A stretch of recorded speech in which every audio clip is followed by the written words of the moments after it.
সেহরির জন্য আমার সবচেয়ে পছন্দের রেসিপি আজকে রান্না করব।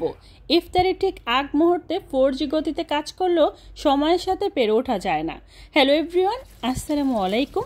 চলে আসলাম আরও একটি ডেইলি ব্লগ নিয়ে। আজকের ব্লগে আপনাদের সাথে শেয়ার করব ইফতার ও সেহরির জন্য কি কি আয়োজন করলাম। আশা করব পুরোটা ব্লগ জুড়ে সাথে থাকবেন, আর অবশ্যই একটি লাইক দিয়ে পুরোটা ব্লগ দেখার অনুরোধ রইল। আজকে আমি যেটা করব, লাউ শাক ভাজি করব। তার জন্য এখানে আমি লাউ শাকগুলো নিয়ে নিয়েছি। লাউ শাক ভাজি করব বিচিওয়ালা শিম আর হচ্ছে আলু দিয়ে।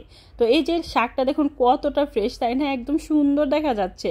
এই যে বিচিওয়ালা শিম, একদম টসটসা বিচি।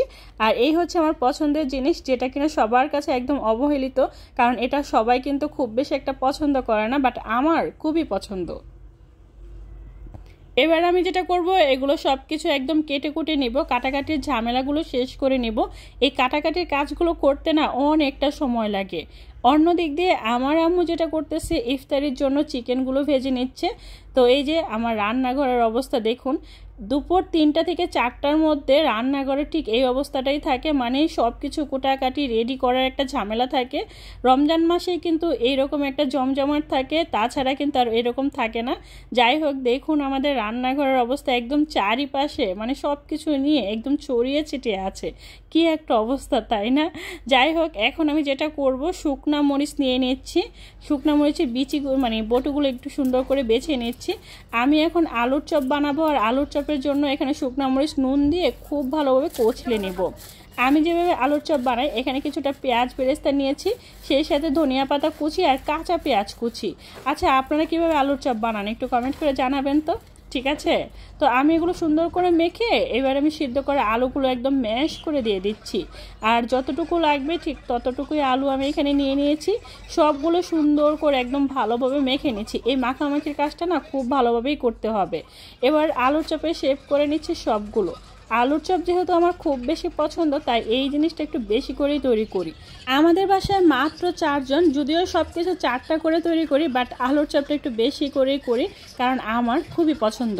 আমার কাছে একটা ভাইয়া কমেন্ট করছে, আপু আলুর চপের একটা রেসিপি দিও। এই যে দিয়ে দিচ্ছি।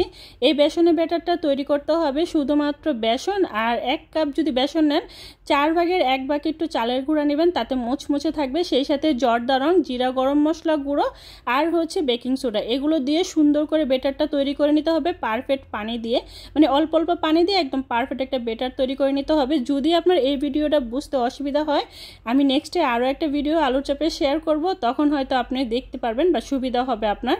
তো যাই হোক, এই যে আমার আলুর চপগুলো সুন্দর করে ভাজা হয়ে গিয়েছে। অন্য একটা চুলায় এই যে গরুর ফ্যাপসাগুলো আমি সিদ্ধ করতে বসিয়ে দিয়েছি খুব ভালোভাবে ধুয়ে। এবার আমি এখানে যেটা করব, চিকেন নাগেটস আর চিকেন চাপগুলো ভেজে নেব। আজকে শুধুমাত্র মুড়ি মাখা হবে, খুব বেশি একটা ভাজা পোড়া খাওয়া হবে না, তাই অল্প অল্প করে ভেজে নিচ্ছি। আর এই তো সব কিছু গুছিয়ে নিচ্ছি। গরু ফ্যাপসাগুলো সুন্দর করে সিদ্ধ করে ভালোভাবে ধুয়ে নিয়েছি রান্না করার জন্য। লাউ শাকগুলো সিদ্ধ বসিয়ে দিব। আর এখন আমি ডালের বড়াগুলো ভেজে নিচ্ছি। আজকে সব কিছু অল্প তেলে ভেজে নিচ্ছি, আর নর্মালি বাসায় যেভাবে ডালের বড়া বানায় ঠিক ওইভাবে করে আমি একদম ভেজে নিচ্ছি, দেখতেই পাচ্ছেন। আর এই তো এই চুলায় আমি শাক সিদ্ধ বসিয়ে দিয়েছি। স্বাদ মতো নুন ও বেশি করে কাঁচামরিচ দিয়ে এবার আমি একটু নেড়ে ঢাকনা দিয়ে দিচ্ছি। আর এদিক দিয়ে আমার এই যে ডাল বড়াগুলো একটু ভালোভাবে উল্টে পাল্টে নিচ্ছি। আসর আজান দিলে না ইফতারের একটু আগ মুহূর্তে এরকম 4G গতিতে কাজ করতে হয়, তারপরও না সময়ের সাথে আর পেরে ওঠা যায় না। অন্য দিক দিয়ে আমি এই তো ছোলা বুটগুলো ভুনা করে নিচ্ছি। মানে ভিডিও যে করব ওই রকম আর অবস্থা থাকে না, কারণ খুব তাড়াহুড়া লেগে যায়, কারণ ইফতারের সময়ের সাথে আর পেরে ওঠা যায় না। অনেকে বলে যে আজান কখন দিবে, দিন এত বড়, বাট আমার কাছে মনে হয় কি দুপুরের পর থেকে কিভাবে যে সময় চলে যায় বুঝতেই পারি না। কাজের মধ্যে ব্যস্ত থাকলে আর সময়ের সাথে পেরে ওঠা যায় না, ব্যাপারটা হয়েছে এরকম। আর আমরা সব কিছুই বাসায় তৈরি করি, তাই হয়তো সময়ের সাথে আর পেরে উঠতে পারি না। যদি বাহির থেকে কিনে এনে খাওয়া হতো তাহলে হয়তো খুব ভালো হতো, বাট বাহিরের খাবার খুব বেশি একটা ভালো লাগে না আমার কাছে। যাই হোক, এই তো আমি ছোলা বুট সুন্দর করে ভুনা করে নিয়েছি, পারফেক্টলি হয়ে গিয়েছে আমার রান্নাটা। তো এখন আমি এটা একটা পাত্রের মধ্যে ঢেলে নিচ্ছি। ভাজাভাজির ঝামেলা শেষ, আর আমার বুট রান্নাও শেষ। মানে নর্মালি ইফতারে যে যে জিনিসগুলো করতে হবে সব কিছু একদম ডান, দেখতেই পাচ্ছেন। এবার আমি যেটা করব, একটা কড়াইয়ের মধ্যে তেল আর হচ্ছে পেঁয়াজ কুচি নিয়েছি। এবার একটু নেড়ে চেড়ে দিয়ে দিচ্ছি আদা রসুন পেস্ট। এটাও আমি একটু সুন্দর করে নেড়ে চেড়ে নেব, যাতে করে এই আদা রসুনের কাঁচা গন্ধটা দূর হয়ে যায়। এবার দিয়ে দিচ্ছি আমি পরিমাণ মতো পানি, কারণ শুকনো মশলা দিব, তো শুকনো মশলা বলতে স্বাদ মতো নুন, আর দিয়ে দিচ্ছি হলুদের গুঁড়ো, লাল মরিচের গুঁড়ো, সেই সাথে ধনিয়া গুঁড়ো ও জিরা ও গরম মশলা গুঁড়ো অবশ্যই দিব, কারণ এগুলো ছাড়া তো যে কোনো মাংসের আইটেম অসম্পূর্ণ, তাই না? তো যাই হোক, সুন্দর করে নেড়ে চেড়ে নিচ্ছি। এবার আমি দিয়ে দিচ্ছি জিরা ও গরম মশলা গুঁড়ো পরিমাণ মতো। এই মশলাগুলোর ভিডিও কিন্তু শেয়ার করছি, যারা দেখেন নাই দেখে নেবেন, ঠিক আছে? এবার ওই যে গরুর ফ্যাপসাগুলো সুন্দর করে ধুয়ে রাখা ওইগুলো দিয়ে দিচ্ছি।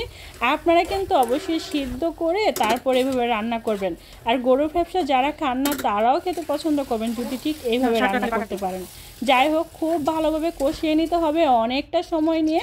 এবার আমি লাউ শাক ভাজি করব, তেলের মধ্যে দিয়ে দিচ্ছি শুকনো মরিচ।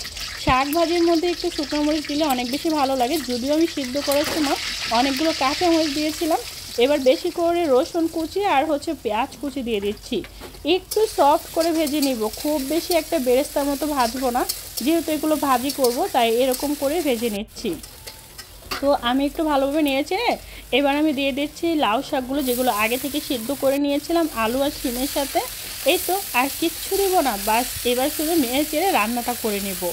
দেখতেই পাচ্ছেন কি একটা অবস্থা।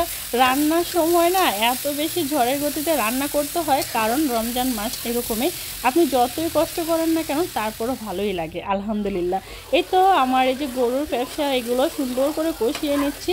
আর আমি যেটা করি, মানে মাংস কোনো আইটেম হলে অনেকটা সময় নিয়ে কষিয়ে নিই, কারণ অনেকটা সময় নিয়ে না কষালে আমার কাছে ভালো লাগে না। তো এই যে এটা কষানো হয়ে গেলে পরিমাণ মতো পানি দিয়ে দিব, আর এদিক দিয়ে আমার শাক ভাজির ডান, আর অন্য দিক দিয়ে আমার গরুর ব্যবসাটাও ডান। দেখতেই পাচ্ছেন কতটা সুন্দর হয়েছে। আমার সবচেয়ে পছন্দের একটা রেসিপি আজকে সেহরির জন্য রান্না করলাম। এটা আপনাদের কাছে কেমন লাগে কমেন্ট করে জানাতে ভুলবেন না, ঠিক আছে? এবার যেটা করব, ইফতারির জন্য সব কিছু তৈরি করব। ঠিক 4G গতিতে কাজ করতেছি, দেখতেই পাচ্ছেন। আচ্ছা, আপনারাও কি এরকম করেন ইফতারির আগ মুহূর্তে? আমার মতো এরকম 4G গতিতে কাজ করেন কিনা অবশ্যই কমেন্ট করে জানাবেন, ঠিক আছে? আজকে একটু মুড়ি মাখা করব, তাই সব কিছু মানে পেঁয়াজু, আলুর চপ, বেগুনি, তারপর চিকেন আইটেম সব কিছু দিয়ে সুন্দর করে মুড়ি মাখিয়ে সবার প্লেটে একদম সার্ভ করে নিয়েছি, সেই সাথে লেবুর শরবত। ভিডিওটা কেমন লাগছে কমেন্ট করে জানাবেন, ঠিক আছে? ভালো লাগলে লাইক কমেন্ট শেয়ার করতে ভুলবেন না, চ্যানেলটা সাবস্ক্রাইব করে রাখবেন, পেজে লাইক ফলোতে সবসময় সাপোর্ট করবেন। আপনাদের লাইক কমেন্ট শেয়ার আমাকে সবসময় নতুন নতুন ভিডিও দেওয়ার অনুপ্রেরণা যোগায়। সবাই ভালো থাকবেন, আল্লাহ হাফেজ।